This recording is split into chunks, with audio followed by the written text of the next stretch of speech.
Hi friends, welcome to my YouTube channel. ఈరోజు నేను మీకు ఈ వీడియోలో రైతులు ఏ పంటలు పండిస్తారో వారి జీవన విధానం గురించి ఈ వీడియోలో చూపిస్తున్నాను. ముందుగా రైతు గురించి ఒక కొటేషన్ చెప్పుకుందాం. వ్యవసాయం అనే పదంలోనే సాయం ఉంది. అగ్రికల్చర్ అనే మాటలోనే కల్చర్ ఉంది. ప్రపంచానికి కల్చర్ని సాయం చేసే గుణాన్ని నేర్పిన ఒకే ఒక్క స్ఫూర్తి రైతన్న. అదే రైతన్న వరి పంటని ఎలా పండిస్తాడు, దాని గురించి వివరంగా ఈ వీడియోలో తెలుసుకుందాం. వరిని సంవత్సరంలో 2 సార్లు పండిస్తారు మా ఏరియాలో.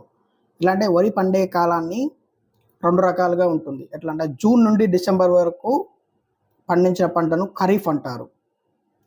జనవరి నుండి ఏప్రిల్ మధ్యలో పండించిన పంటను రబీ అని పిలుస్తారు. సో మీరు చూసేది నల్గొండ జిల్లా సంస్థాన్ నారాయణపూర్ మండల్ మల్లారెడ్డిపూర్ అనే గ్రామం.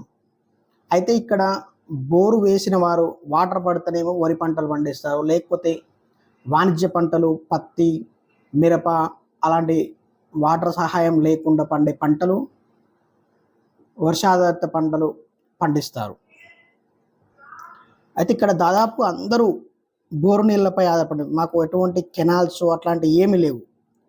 బోరు వేస్తేనే ఎండాకాలంలో ఆ బోర్లు కూడా చాలా వరకు ఎండిపోతుంటాయి.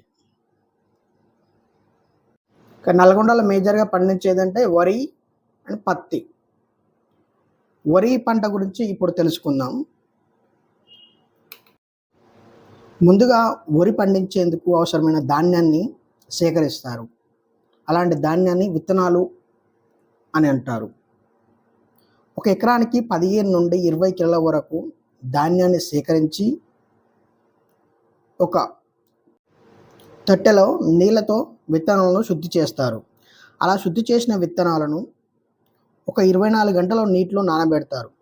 తర్వాత గోనె బస్తాలో విత్తనాలను మొలకెత్తడానికి ఉంచుతారు. అలా మొలకెత్తిన ధాన్యాన్ని నారు ధాన్యం అంటారు. ఆ విత్తనాలను వేసే భూమిని నారుమడి అంటారు. తర్వాత నారు వేయడానికి ముందు భూమికి నీళ్లు పెట్టి దున్నుతారు. ఇలా దున్నడం వల్ల భూమిలో కలుపు మొక్కలు ఏమైనా ఉంటే బయటికి వస్తాయి. ఈ పద్ధతినే దమ్ము చేయడం, సాగు చేయడం అంటారు. ఇలా సాగు చేసిన పొలంలో మొలకెత్తిన విత్తనాలు చల్లుతారు. ఇలా చల్లాక పొలంలో నీటిని ఒక రోజు తర్వాత తీస్తారు. రెండో రోజుకి భూమి పచ్చగా కనిపిస్తుంది. నారుమడిలో 15 రోజులకి కలుపు మందు స్ప్రే చేస్తారు. 25 రోజులకు నారు మొక్కలుగా ఎదిగి నారు పీకడానికి సిద్ధం అవుతుంది. సో 4-5 మనుషులు కలిసి నారును పీకి చేతికి వచ్చే విధంగా బుట్టలుగా కడతారు. వీటిని వరి నాట్లు అంటారు. ఇలా నారు పీకడానికి ముందే ఒక ఎకరం పొలాన్ని సాగు పెడతారు. ఇలా చదును చేసిన పొలంలో 6 నుంచి 8 ఇంచుల గ్యాప్లో నాటు వేసుకుంటూ వెళ్తారు. తర్వాత 3 రోజులకు ఆ నారు మొక్కలకి కలుపు మందు వేస్తారు. మళ్ళీ 7 రోజులకు నత్రజని, పొటాషియం మరియు యూరియా వేస్తారు. అదేవిధంగా 14 రోజులకు రెండవసారి వేస్తారు. 21 రోజులకు మూడోసారి వేస్తారు. ఇట్లా నాటు వేసిన నుండి 3 నుంచి 4 నెలల సమయంలో ధాన్యం కోతకు వస్తుంది.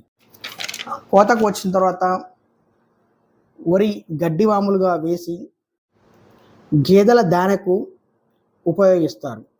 ఈ సంవత్సరం మొత్తం గేదెలకు ఉపయోగపడుతుంది.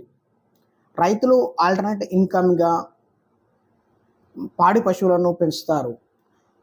దాని ద్వారా వచ్చే పాల ద్వారా వచ్చే ఆదాయాన్ని వాళ్ళు రోజువారీ ఖర్చులకు ఉపయోగిస్తారు. ఇక్కడ బర్రెలకు కావాల్సిన గ్రీస్ గడ్డిని పెంచడం జరుగుతుంది. ఈ గ్రీస్ గడ్డి వేయడం ద్వారా గేదెలు పాలు మంచిగా ఇస్తాయి. మీరు చూస్తున్నది ఆల్మోస్ట్ 1/2 ఎకరం పొలంలో గ్రీస్ గడ్డి పెంచడం జరుగుతుంది.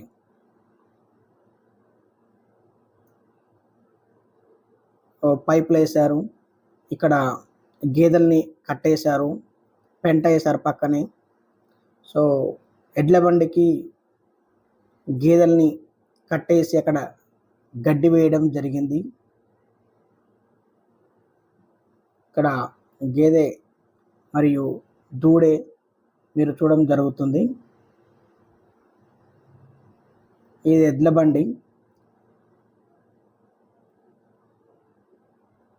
ఇది వరి కోసిన తర్వాత ఇలా కనిపిస్తుంది. ఇది ఏప్రిల్ మేలో కోయడం జరుగుతుంది. కోసిన తర్వాత పొలాలు ఇట్లా ఖాళీగా ఎండడానికి ఇట్లా పెడతారు. ఎండిన తర్వాత మళ్ళీ దున్నకాలు స్టార్ట్ చేసి జూన్ జూలైలో మళ్ళీ నాట్లు వేస్తారు.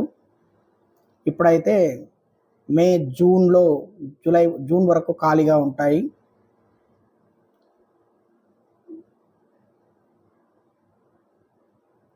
ఇది మొత్తం మిషన్ ద్వారా వరి కోయడం జరిగింది. ఇది పత్తి చేను, అంటే వాటర్ లేకపోవడం వల్ల ఇక్కడ పత్తి వాణిజ్య పంట అయిన పత్తి వేయడం జరిగింది. ఈ పత్తి కూడా జూన్లో జూలైలో వేస్తారు. 3-4 మంత్స్లో మనకు పత్తి పంట చేతికి వస్తుంది. జూన్లో వేస్తే అక్టోబర్ వరకు 4-5 మంత్స్లో మనకు పత్తి ఇంటికి వస్తుంది. ఈ పత్తి వేయడానికి కూడా ముందు భూమిని సాగు చేసుకొని కోడి పెంట ఎరువులు, కృత్రిమ ఎరువులు వేయడం జరుగుతుంది. దానివల్ల పత్తి విత్తనాలు, పత్తి కాయలు మంచిగా లావుగా అయ్యి పంట మంచిగా చేతికి వస్తుంది. సో మీరు చూసేది పత్తి కట్టే పీకిన తర్వాత ఉన్న భూమి. ఇది పత్తి ఆల్మోస్ట్ జూన్ టు డిసెంబర్ వరకే ఉంటుంది. మళ్ళీ జనవరి టు జూన్ వరకు భూమి చాలా ఖాళీగా ఉంటుంది. వాటర్ ఉంటే ఏమైనా పంటలు పండించవచ్చు, కానీ ఇక్కడ వాటర్ ఫెసిలిటీ లేకపోవడం వల్ల ఇట్లా చాలా వరకు పత్తి వేసిన భూములన్నీ ఖాళీగా ఉంటాయి. వరి అయితే సంవత్సరానికి 2 పంటలు పండించవచ్చు, కానీ పత్తి వేస్తాం కాబట్టి ఒకటే పంట పండుతుంది. వాటర్ ఉంటే 2 పంటలు పండించవచ్చు. So thank you for watching my YouTube video. Please like and subscribe to my video.